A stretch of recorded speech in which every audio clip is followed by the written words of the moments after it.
Well, the weekend has come to a close, but that doesn't mean we have to end things there. So today we're going to keep this with only two reviews. The first one is from ChocoPro with number 359. Only features three matches, but however, we do have an exhibition match with a new trainee who I mentioned during a news update in a previous episode. So we're going to see her in action, but her official debut, that's something that yet to be announced. But however, our last review, of course, this is one that I decided to save for last, and I decided not to add too much so I can focus on this one for all of you. You guys know what I'm talking about. I'm talking about AEW Revolution. Now, we're going to have some amazing matches, title matches, special matches, but as you all know, this particular pay per view by AEW is the last official time that we'll get to see Sting in the ring. I mean, I feel like I want to tear up, guys, because I've been a big Sting fan for a long time, all the way back to the Sting Surfer era. If you guys remember that, that always been one of my favorite eras. And of course, being the Crow is also another plus that I enjoy. So I know I'm gonna tear up in his what I'm about during, you know, you know what I'm talking about. But anyway, but we're also going to cap it up with some news updates to keep you guys updated what's going on in the world of pro wrestling, such as what events the promotion is throwing out, who's booked, what matches are set, and also developments that have been happening in the world of pro wrestling. So, let's get ready for another episode of Deleted Wrestle Zone.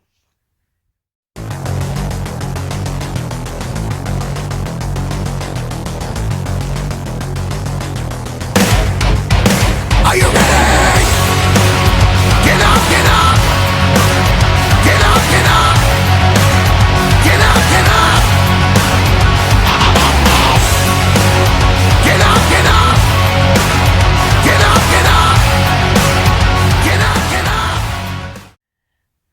Welcome everybody to Deleted Wrestle Zone, all things that is pro wrestling with AEW, NXT, New Japan Pro Wrestling, TNA, the National Wrestling Alliance, various promotions, wrestlers, matches, and championships.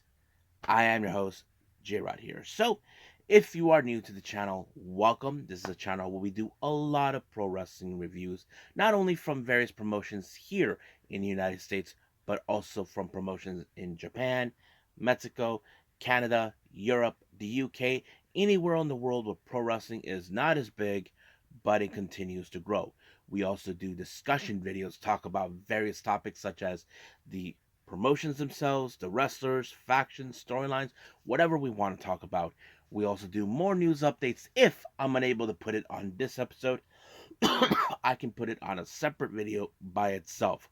We also do real timing news updates to keep you guys alert on anything that's happening in the world of pro wrestling. We also do the Inagi Sayaka watch and various other cool things as well. So if you like what you see, please subscribe to us. So click on that subscribe button. You'll be getting a lot of daily reviews and other cool stuff on this channel as well. But if you like this episode, please give us a like on the like button or a nice comment in the description down below. Now, all introductions has been set aside, so let's begin with our very first review, and that is ChocoPro.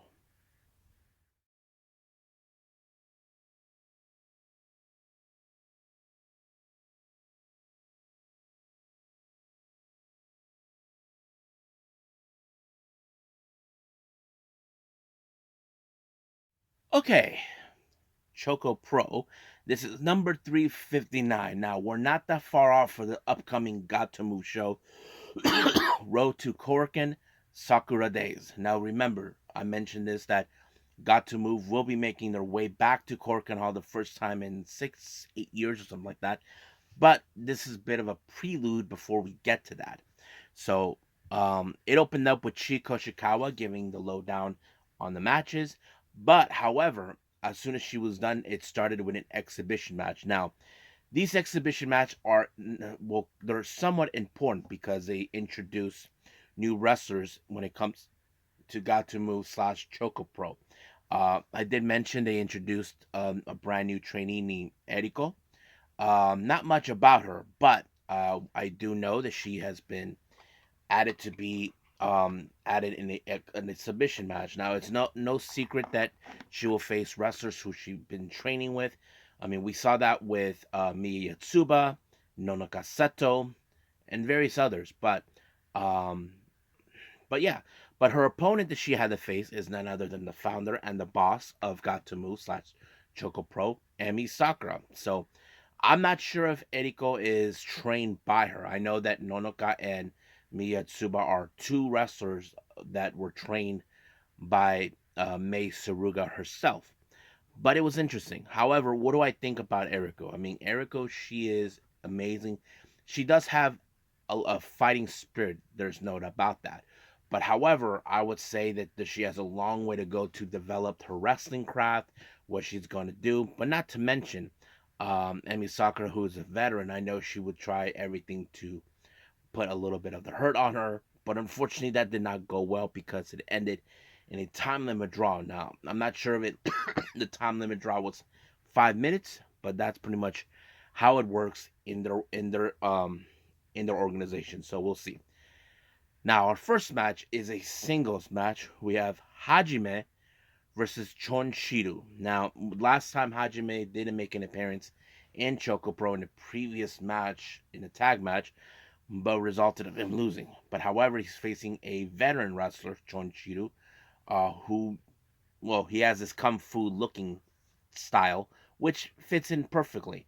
Hajime has a little bit of the powerhouse, a bit, but however, it was Chon Shiru who was able to pick up the victory when he applied a submission and forced Hajime not to tap out, but kind of like tap his feet, saying that he's out, like he's completely done. So that was very interesting.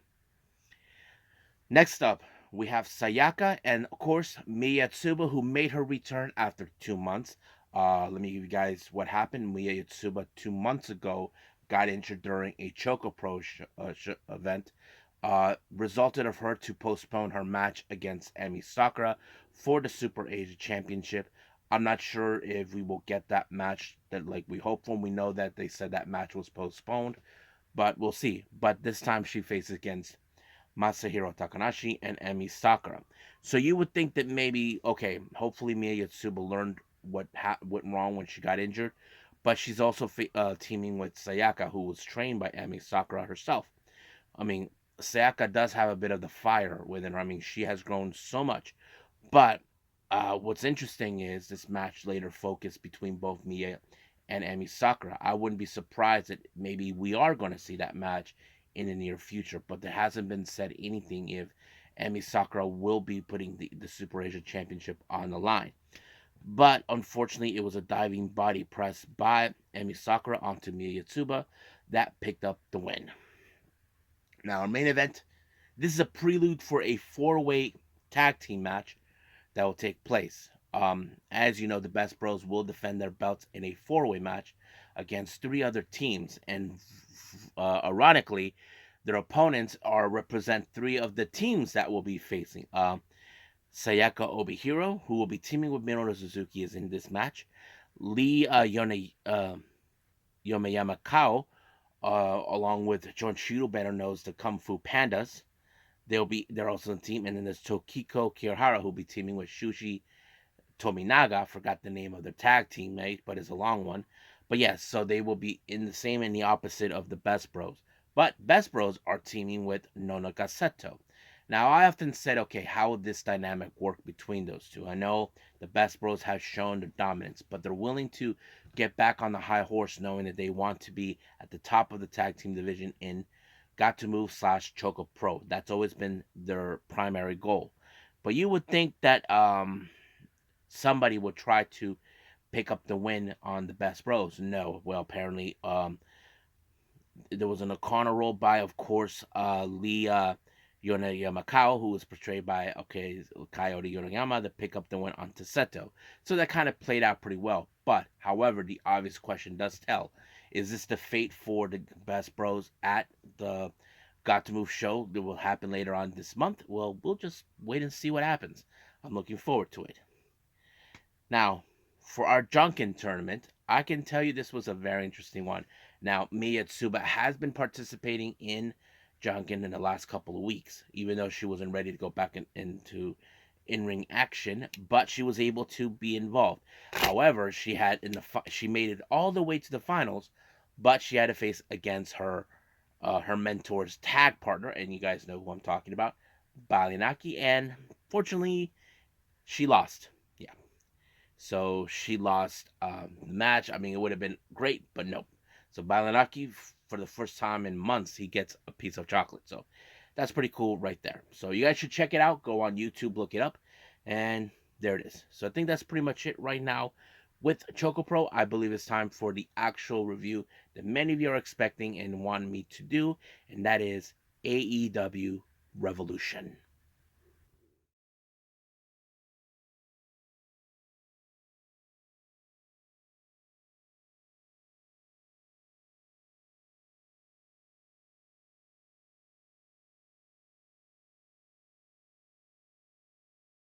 Okay, AEW Revolution. Now, we're going to start out with the 0 hour show, which is the kickoff before the actual main card. Our first match, we have Private Party, Mark Quinn and Isaiah Cassidy. They team up with the Dickwads. If you guys know who I'm talking about, of course. Well, yeah, they actually team up with Jeff Jarrett, Jay Lethal, and Satnam Singh. But however, Private Party did had another person with them, and that is Isaiah Cassidy. So they in fact tangled with the Bang Bang Scissor Gang. So this was a very interesting match. Now we know in the first time the Bang Bang Scissor Gang has teamed up in a ring in a 12-man tag team match, well, there were a bit of hiccups, but however, you know there was going to be some interesting moments where one tried to stop the other and all this other but however, it was of course Jay White who picked up the win when he applied the Blade Runner onto Willie Mack, and it was over right from there. However, see, it appears that Jay White is enjoying his time with the Bang Bang Scissor Gang, so they're trying to prove now they are now the greatest faction that has been ever formed. So we'll see more of them, and I'm sure that they will pick up more gold than we probably would imagine. Now we do see an interview with Lexi, who actually had to talk to Doc Samson over the situation with over Orange Cassidy, knowing the fact that he's been hurting, been wrestling, but however he knows he can't stop him. But Orange Cassidy did told the best friends that he felt responsible for what happened to them, and he told them to stay behind, which of course they did. All of a sudden, we received a very interesting video package from someone we haven't seen for a long time, and that is none other than the bastard Pac. That's right, Pac is back. Um, I don't know when he's gonna make his move. Um, I don't know if he'll reunite with Phoenix and Penta to reform again the Death Triangle, so that's still unclear, but we will see. Now, Tony Schiavone, as you know, we are in Greensboro, North Carolina, which is a very historical area. They brought in someone from the Crockett Promotions days, and that is none other than David Crockett. And of course, the initial talk is Sting, who, of course, this is his final match before he hangs up his boots. So it's pretty great to see people who followed Sting and know about Sting's career, and they are there to see this magic happen. Now, our last match in the 0 hour, we do see Willow Nightingale and Chris Statlander dealing with Sky Blue and Julia Hart. Now, of course, one thing that was interesting is, of course, it never made any sense why would Julia Hart and Sky Blue made their way back to Chris Statlander and Willow Nightingale. Now, we know that Julia Hart got what she wanted. She wanted the TBS title, which she did. But why did she decide to make her way back to Chris and Willow? And Stokey made a good observation point. Maybe they can't stand the fact that they're happy. Yes, they lost. Chris Statlander lost the belt, but it doesn't mean that she has to be miserable. So basically, what Stokely Hathaway had a good observational point. Maybe they can't stand the fact that they're happy, that they're moving on, not holding anything back and all that, and it kind of bothered them. I have to say, Stokey does have some good points, even though he's an actual moron, but good points.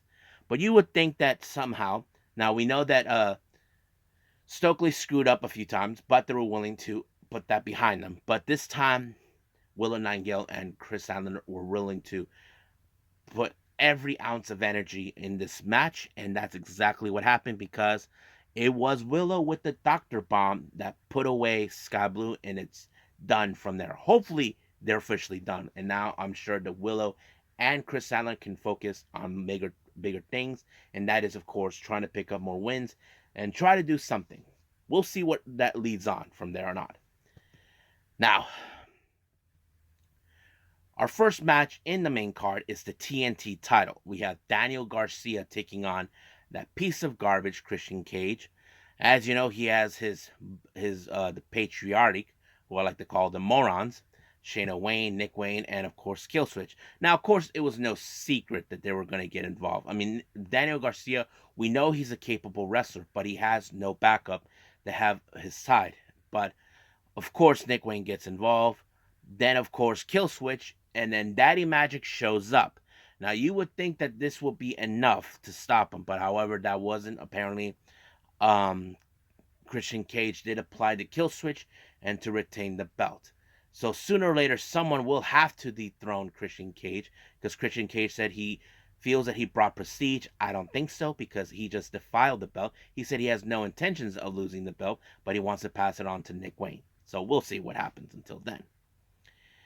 Now, our next title match is the AEW Continental Crown Championship. Now, this is a match that this was meant to happen. Bryan Danielson versus Eddie Kingston. Now, as you know, Bryan Danielson has always said his honest opinion towards Eddie Kingston, calling him a bum, that he doesn't mount to nothing and all this.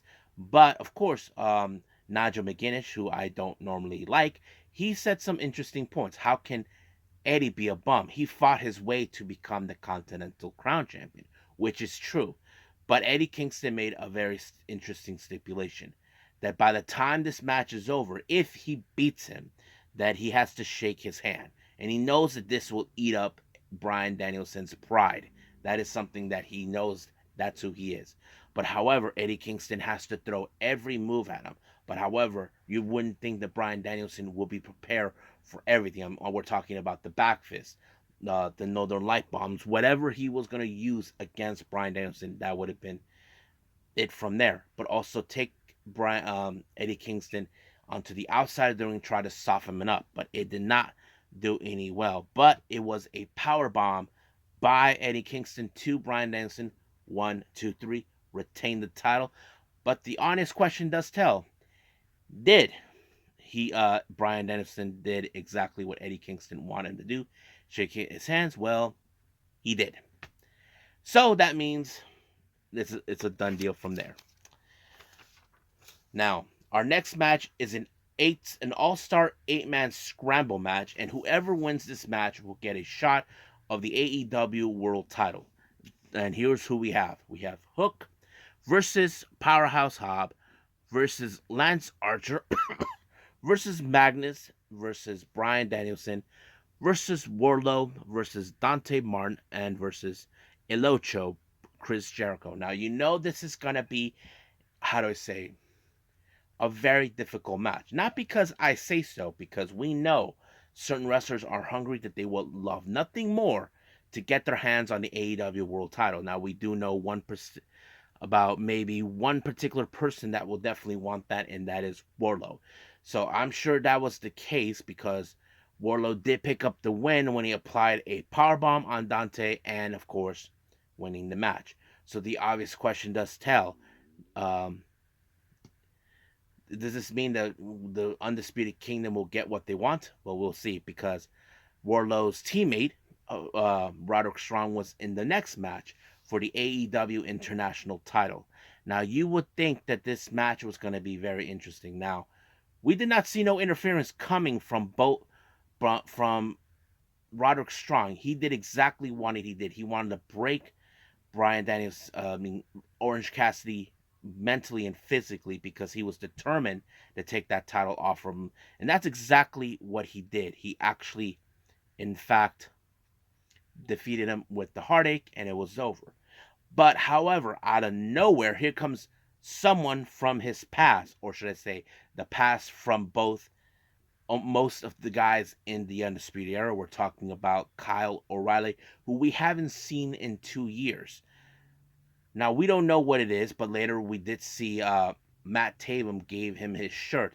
They were trying to put him in, like tell him, "Hey, join us," but he didn't do that. He just gave it back and whispered something to Roderick Strong. We don't know what it is, but there was an exclusive. Now, as you know, they said that they were going to make the prophecy come true, that they're going to have most of the titles, but they think that maybe Kyle O'Reilly could join. We'll just see what's going on, because there's still some unanswered questions about what the Kyle O'Reilly whispered into Roderick Strong's ear. Now, our next match, we have the BCC, Claudio Castagnoli and John Moxley taking on FTR.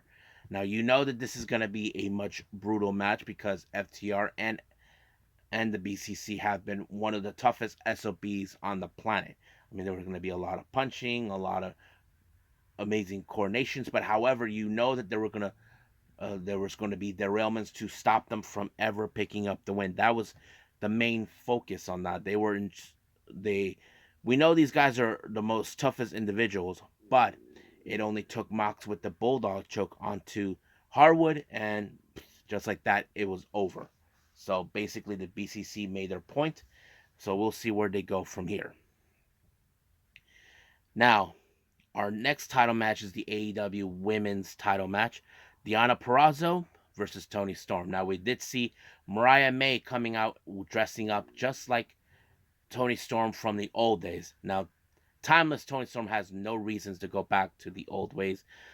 But you know there was a moment where Deonna Purrazzo could have won this match thanks to the interference of Luther and Mariah May, and this allowed for Toni Storm to apply the Storm Zero to retain the belt. And of course, during the media scrum, Toni Storm said that she hopes that she goes back to Impact and Wendy Richter will deal with her. Well, I highly doubt that, because I'm sure that Deonna Purrazzo is not going to let this one go, regardless of what she thinks. But we'll see. Now, this next match, this is the battle of teammates between the Don Callis family, and that's Piece of Weasel.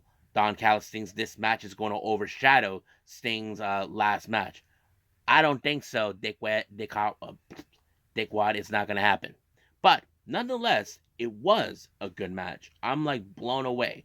Now, you know Will Ospreay and Konosuke Takeshita can deliver, but the real question is, how is this going to end?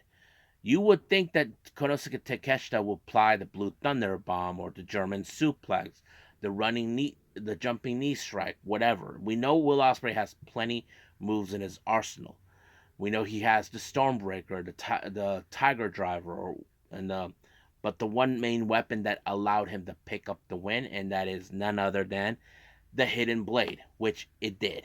So we have that coming as well. Now, we did see Kyle Fletcher comes out. Now, I don't know what was that about. It looks more like Kyle Fletcher was about to attack him, but he just gave him a hug. So we'll see where that leads us with that. Now, our next match is the AEW World Title in a three-way. Swerve Strickland versus Hangman Page versus Samoa Joe. Now, we know that Swerve has been after this belt for a while now. He's been determined to prove that he's going to be the next world champion. But Hangman, who's been also want to make his way back to this title, he's not going to let Swerve Strickland to get his hands on his belt. So he did everything in his power to derail them. But Samoa Joe, I think Samoa Joe was right about many things. These guys are bickering over each other, but they're forgetting you got a guy who is dominant. So that's always been the clear case. However, there was a moment where Prince Nana passed his crown to Swerve in order to knock him out, but it did not do any good for him. But it was, of course, a chokehold by Joe to Hangman Page, and then, of course, Hangman just tap out. So, and as soon as the match was over, you saw the look on Swerve's face, like he can't believe it's done, just like that. But there was a really good question that I think Excalibur was mentioned. I think many of you will question it too. Did Hangman Page tap out in order to prevent Swerve from getting the title? I mean, that is a good observation. I mean, I think there is a strong possibility because the angle from where Hangman is and from where you can see Swerve could have been the main reason. He might have tapped out when he realized Swerve will do whatever it takes to resume the match. So maybe that was the case. But we will see what happened. But now it's like Swerve's dream has been shattered. So we'll see where that leads us from there. Now, the main event, I think I had a feeling this was going to be the main event, is the AEW World Tag Team titles in a tornado match. The Young Bucks versus Darby Allin and Sting. And what I like about the entrance for Sting, they were showing all his career that we know, except for stuff from WCW. But luckily, New Japan Pro Wrestling were kind enough to, how to say, to give some of their archive footage of Sting in the show, because we all know majority of Sting's WCW career is owned by WWE, so that was going to be a little difficult. But nonetheless, we did see Sting's sons dressed like him. One dressed up as Surfer Sting, which is the same one that he wore when he faced Ric Flair in that very same location, and then of course the Wolfpack. And I thought it was a pretty fun match to see. I mean, his son's getting involved, not to mention getting payback at the Young Bucks for what they did to them a few weeks ago. But nonetheless, we did see, of course, a lot of things taking place, not to mention Ric Flair getting involved, and then he got super kicked. Same thing with Ricky Steamboat. But Sting and Darby Allin refuses to stay down, no matter what the Young Bucks tried to do. Nothing was going to keep them down. But it was Sting who picked up the win with the Scorpion Deathlock, and it was done just like that. However, I have to say many of us got emotional at the post-match during his promo, saying thank you to his fans. And of course, many of you saw what happened, that the thing was cut. But if you guys want to see the full thing of his post-match, you can go on their YouTube channel and find it. It's right there. You can see the whole thing. And not to mention what he says, I'm just waiting for the cue. But he also said he wanted to give thanks to Tony Khan, who gave him the chance how this is going to end. I mean, many people, even the people who disliked AEW, I heard that they give props to Tony Khan for what they did for what he did for Sting, because we all could agree WWE, TNA, they never gave him the proper send off that he deserved, and I think AEW did it perfectly, you know. And of course, he even thanked Tony Schiavone, and he gave him one last "It's Sting." I mean, I cried, folks. Yes, I did cry. It's okay to cry, damn it. But yes, nonetheless. And of course, we saw the locker room come out, telling thank you, Sting, and all this. Of course, they were all emotional and all this stuff, but it's great. But we did learn afterwards during the media scrum that the AEW World Tag Team titles are now vacant. Tony Khan did say there's going to be a tournament to determine a brand new team. So we will see who will that be. Don't know when it's going to happen, but we will see when it will be announced, possibly by Wednesday. So let's just wait and see what happens until then. There was something in the media scrum that we did hear that Sting will be sticking around in AEW, but in some form of fashion. Not as a wrestler, but maybe something. We don't know what kind of role it is, but I'm sure Tony Khan will try to figure that out as we go. So, I feel like Sting should stick around because he could give some guidance to the young generation who never seen Sting, but they heard stories of him. Who knows? But we'll see. So I think that's pretty much it for right now for all the reviews. And I think this is the longest one. I think we're up to maybe 20 minutes or so. But let's move on with our last and final thing, and that is news updates.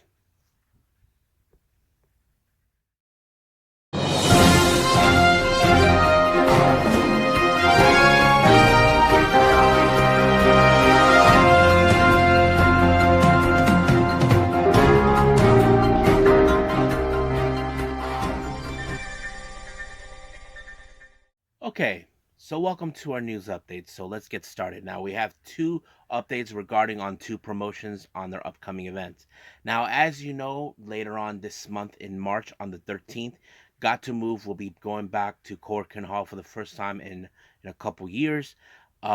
This will happen on the 13th of March. However, I did mention that Mizuki from Tokyo Show Pro Wrestling, who was trained by Ami Sakura, will participate in this event. However, it was announced because Miya Tsuba returned to the brand after being out of action for 2 months. It was announced that Miya Tsuba will be in action to take on Mizuki. So that's going to be a very interesting match to watch.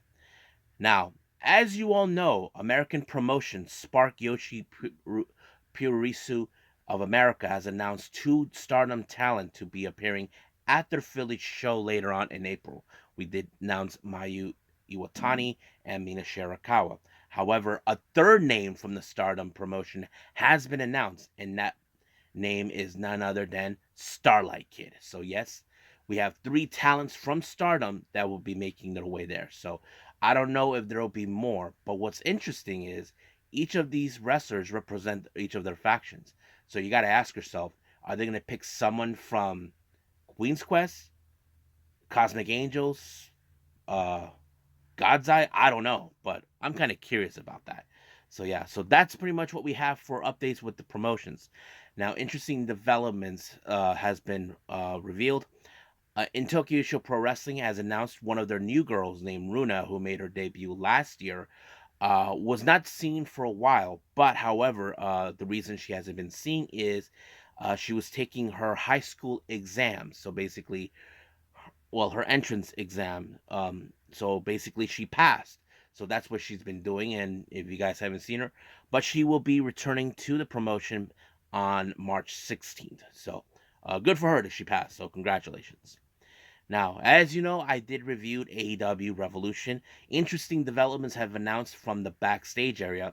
It was revealed that Bodie Hayward, if you guys remember him, he was the one guy who was the top student of Chase U, was at the backstage. Now, it's unclear what he was there, but he was there. But he wasn't the only one. It turns out that Heath Slater was there too. So, don't know why he was there, but it's great to hear he was there. We did also hear that Steve Macklin is there. Now, we all know why he is there. He's there to support his wife, the virtuosa Deonna Purrazzo. However, it was later revealed that Steve Macklin's contract with TNA is almost up. Uh, I wouldn't be surprised if somehow Deonna Purrazzo can convince Tony Khan to give him an opportunity to come to AEW. I mean, that would be something we could see, but only time will tell. We did hear that Lex Luger was there too, so I was like, great. Those who know, Lex Luger is Sting's friend and tag partner from their WCW days. I remember Luger from the time when he was the Total Package, and not to mention, Sting's always been him and him were like very tight, so it's great to hear those. Now, our last development, apparently things have been souring down over the situation. As you know, WWE and All Japan Pro Wrestling, I don't know what's apparently there is a chance that this deal between partnership may not happen. Um Now, some I know some of you WWE fans will probably say this to me, J-Rod, they just need to get along. It's not that simple. Apparently, many of the wrestlers from All Japan Pro Wrestling feeling that the president Fukuda has been staring away from the vision of Giant Baba. And yeah, but let me pull up exactly. This is something that was reported. I think I should play it, read it out loud. Here it is. Here's exactly what this was coming from some in social media. Some news on the WWE All Japan partnership. Monthly Peruso Sorei taking, however, what you want. Reports that Nakajima was signed to All Japan with intentions of him going to NXT as the Triple Crown champion. The deal was made by a third party, and it was annoyed by both All Japan and Noah. WWE interest is now dead. They refuse to send anyone over for the championship carnival. All Japan president and the executives have heated for trying to stray from the giant Baba vision of All Japan, as well trying to force partnership with WWE through a third party. Charlie Dempsey's appearance at and match failed to meet expectations and the belief that WWE isn't interested in Nakajima. To add, All Japan fans don't like WWE bootlicking or their creative direction, and Noah has accused W of talent poaching. So it appears things are not looking good for this partnership. I mean, I know that many wrestlers are not happy with the president for making this decision. We know that he wants to turn All Japan Pro Wrestling into what WWE is doing, a sports entertainment. It also explains why they started a partnership with At Risk Girls, which disheartened Ishikawa for the Evolution Girls. But it would make sense on that. But I don't blame the All Japan talent and Noah for what they're feeling. I mean, nobody in Japan, especially the bigger promotions or wrestlers, have any love for WWE. I mean, that's the thing. I mean, you guys know what I'm talking about. So I think that's pretty much it right now with all of our news updates. So let's just call it a day. Well, I hope everybody enjoys this episode. Coming up, I haven't decided yet. I know I haven't seen the GCW shows recently. I'll do those when it's appropriate timing. I'm like right now, there's a lot of things in my head I want to get out of the way and all this and that. But nonetheless, I will do those. We'll just see what happens. So I just wing it for all of you. I mean, I'm very good at that. I like to wing things up. So we'll see. But for right now, I will see you guys in the next DWZ time. Same DWZ channel. I must bid all of you adieu. So, goodbye. And have a nice day. Bang.